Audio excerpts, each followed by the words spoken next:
The next big thing in technology is a small electronic device that already exists. It is commonly known as a webcam. This device allows live video files to be transferred from one computer screen to another. They also allow video to be recorded and stored on a computer's hard drive.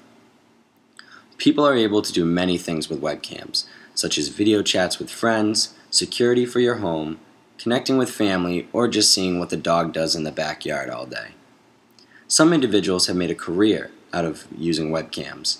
Daily video blogs have become the new thing to do, and without webcams, instant video blogs would be impossible. Mobile phones now have webcams installed in them and can send live conversations at a high resolution. Almost every computer made has a webcam already installed in it. I believe it won't be long until every computer in every house will have a webcam to use.